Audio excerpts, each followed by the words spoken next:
നമസ്കാരം മാഡം. നമസ്കാരം. മാഡം, ഈ ക്ഷേമ പദ്ധതിയിൽ കൈയിട്ട് വാരിയ കോളേജ് അധ്യാപകരെ കുറിച്ചൊക്കെ ഒരു വാർത്ത കേൾക്കുമ്പോൾ ഒരു വല്ലാത്ത ചളിപ്പ് തോന്നുന്നു. എന്ത് പറയുന്നു മാഡം ഇതിനെ കുറിച്ച്? ഞാനും ഒരു കോളേജ് അധ്യാപികയായിട്ട് റിട്ടയർ ചെയ്ത വനിതയാണ് യൂണിവേഴ്സിറ്റി കോളേജിൽ നിന്ന്. സത്യത്തില് എനിക്ക് വല്ലാത്ത ലജ്ജ. അതായത് ഈ വർഗത്തോട് ഇത്രയധികം വാരിക്കോരി എടുക്കുക, അതായത് കൈയിട്ട് വാരുക എന്ന് വെച്ചാല് തന്നെ പോലെ നമ്മള് അയ്യപ്പദാസെ ഒരു വ്യക്തി ചിരിക്കുമ്പോ ആ ചിരിക്ക് ആസ്വാദ്യത ഉണ്ടാകണമെങ്കിൽ ചുറ്റുവട്ടത്തുള്ളവരും ചിരിക്കണം. ചിരിക്കുന്ന ഒരു അന്തരീക്ഷമായിരിക്കണം. ചുറ്റുവട്ടത്തുള്ള കരയുന്ന ഒരു അന്തരീക്ഷത്തില് ഒരാൾ ചിരിച്ചാലും അട്ടഹസിച്ചാലും അതിന് മീനിങ് ഇല്ലാതെ അത് ക്രൂരത എന്ന് പറയും. അങ്ങനെയല്ലേ നമ്മൾ ചെയ്യാറുള്ളത്? അതാണ് ഇവിടെ സംഭവിക്കുന്നത്.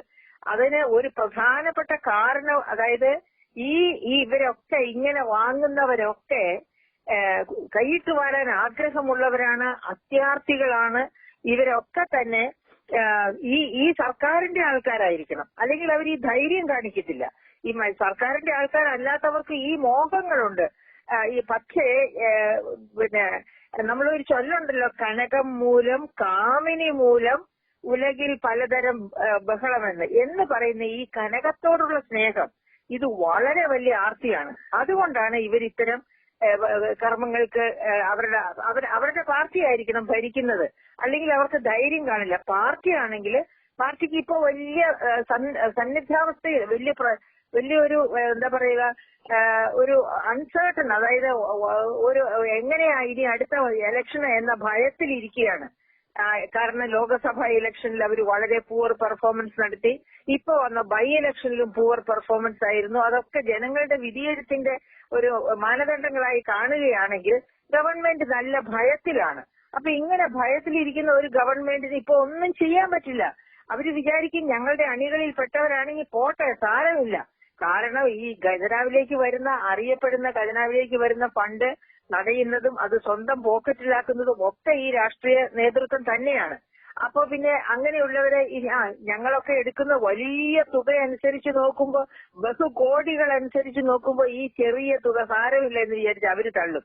പക്ഷേ ചിരിക്കാതിരിക്കുന്ന, കരഞ്ഞുകൊണ്ടിരിക്കുന്ന ലക്ഷക്കണക്കിന് ആളുകള്, അവിടെയും ഒരു കഥയുണ്ട് പറയാനായിട്ട്. കാരണം ഉമ്മൻചാണ്ടി ഗവൺമെന്റിന്റെ കാലത്ത് 42 ലക്ഷം പേർക്കാണ് സാമൂഹ്യ സുരക്ഷാ പെൻഷൻ കൊടുത്തത്.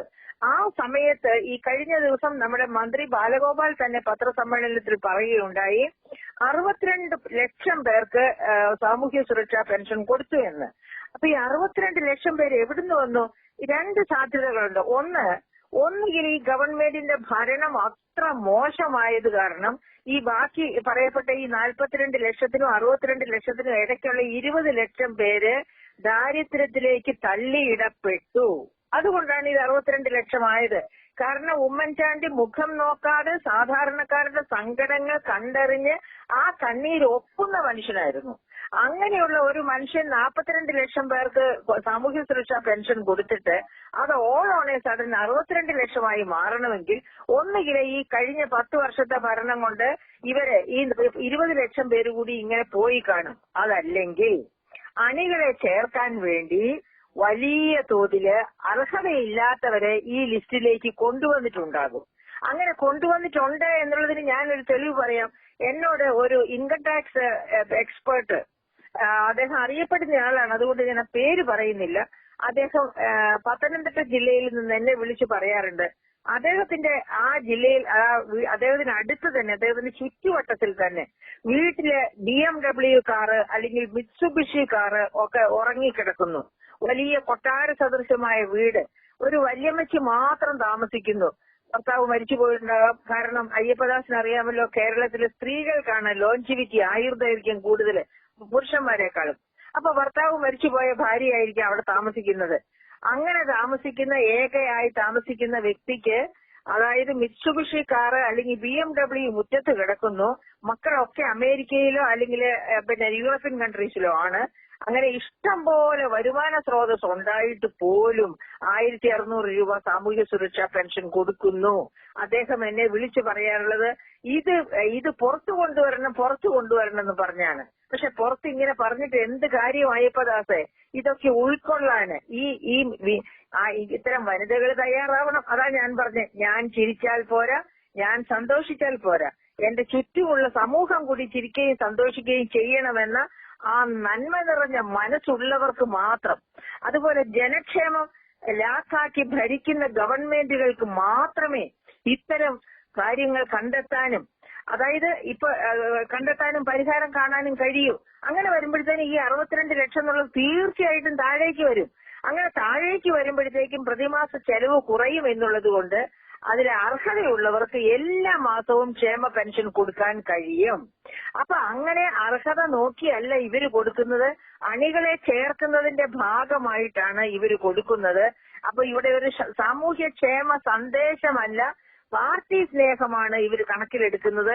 ഇവര് എവിടെ നിന്ന് വരുന്നു, എവിടെ നിന്ന് പോകുന്നു എന്നുള്ളതല്ല നോക്കുന്നത്, എവിടെ നിന്നൊക്കെ അവർ വാരിക്കൂട്ടുന്നു. അതായത് കേരളീയം നടത്തുമ്പോൾ സ്പോൺസർഷിപ്പായിട്ട് വാരിക്കൂട്ടുന്നു.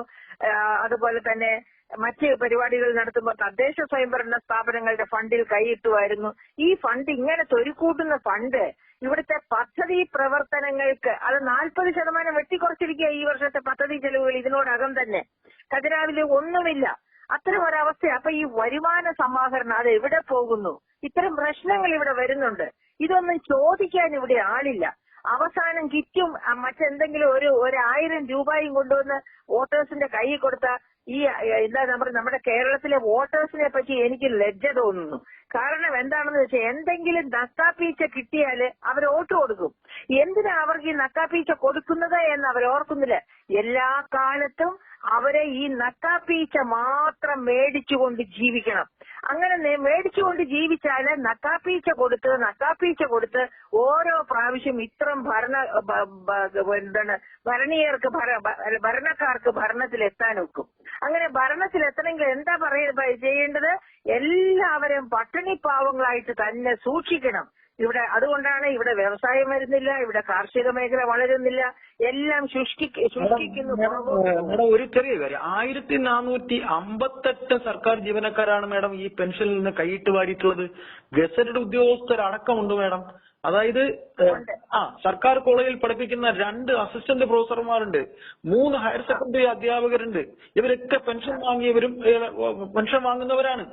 സർക്കാരിന് കണക്കൊക്കെ അയ്യപ്പദാസേ, ഈ കണക്കൊക്കെ നമ്മള് അതായത് കൺട്രോളർ ആൻഡ് ഓഡിറ്റർ ജനറൽ പുറത്തുവിട്ടിരിക്കുന്ന മാർച്ച് 31, 2023 അവരുടെ ലാസ്റ്റ് റിപ്പോർട്ടാണ് ഇതുവരെ വന്നിട്ടുള്ളതിലെ ലാസ്റ്റ് റിപ്പോർട്ട്. ആ റിപ്പോർട്ട് അതിന്റെ തൊട്ട് മുൻ വർഷം കൊടുത്ത റിപ്പോർട്ട് ഇതിലൊക്കെ ഇത് പറയുന്നുണ്ട്. മരിച്ചുപോയവർ പെൻഷൻ വാങ്ങുന്നു, അതുപോലെ സർവീസിൽ ഇരിക്കുന്നവർ പെൻഷൻ വാങ്ങുന്നു.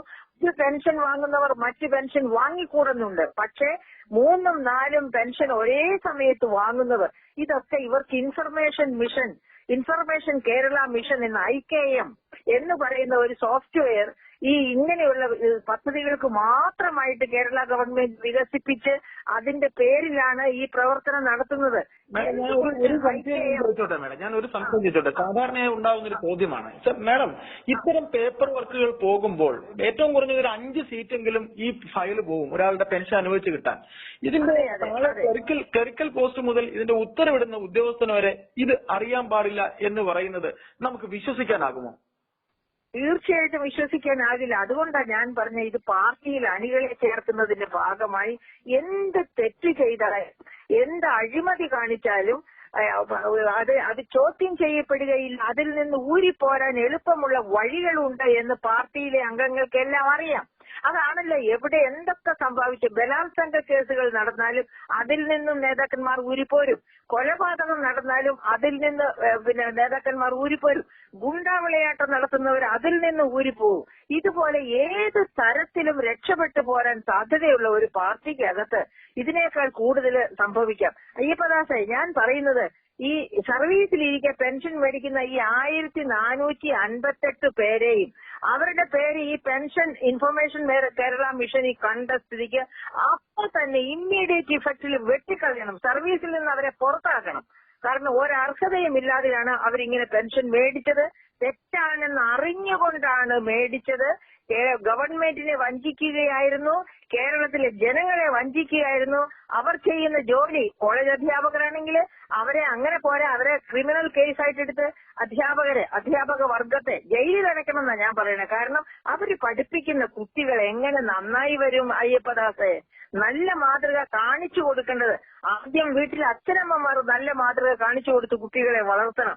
അതിന്റെ ഫോളോ അപ്പ് ആയിട്ട്, അതിന്റെ തുടർച്ചയായിട്ട് കലാശാലകളിൽ, അത് നഴ്സറി തൊട്ട് സർവകലാശാല മുതൽ ഗവേഷണ കേന്ദ്രം വരെയുള്ള എല്ലായിടത്തും അധ്യാപകർ നല്ല മാതൃക വിദ്യാർത്ഥികൾക്ക് കാണിച്ചു കൊടുക്കണം. അങ്ങനെ കാണിച്ചു കൊടുക്കുമ്പോഴാണ് നമുക്കൊരു നല്ല സമൂഹത്തെ കെട്ടിപ്പടുക്കാനാവുക. അങ്ങനെ ചെയ്തില്ല എന്ന ഒറ്റ കാര്യം കൊണ്ട് തന്നെ ഇത്തരം ഒരു ദുഷ്കൃത്യം ചെയ്തവര് ഇതൊരു ക്രിമിനൽ ഒഫൻസ് ആയിട്ട് കണക്കാക്കിക്കൊണ്ട് അവരെ അപ്പോൾ തന്നെ ടെർമിനേറ്റ് ചെയ്യണം സർവീസിൽ നിന്നാണ് എനിക്ക് പറയാനുള്ളത്. ഏതായാലും മാഡം, നമുക്ക് ഈ വിഷയം ശരിക്കും ഒരു ചർച്ചയ്ക്ക് വകയുള്ളതാണ്. തൽക്കാലം ഞാൻ ഈ ചർച്ച ഇവിടെ അവസാനിപ്പിക്കുന്നു. ചുരുങ്ങിയ സമയത്തിനുള്ളിൽ താങ്കളെപ്പോലൊരു വ്യക്തി ഇതിനെ പ്രതികരിക്കുന്നത്, താങ്കളുടെ പ്രതികരണം നമുക്ക് വളരെ ആവശ്യമുള്ളതാണ് താനും. Thank you madam, thank you. Welcome. Thank you.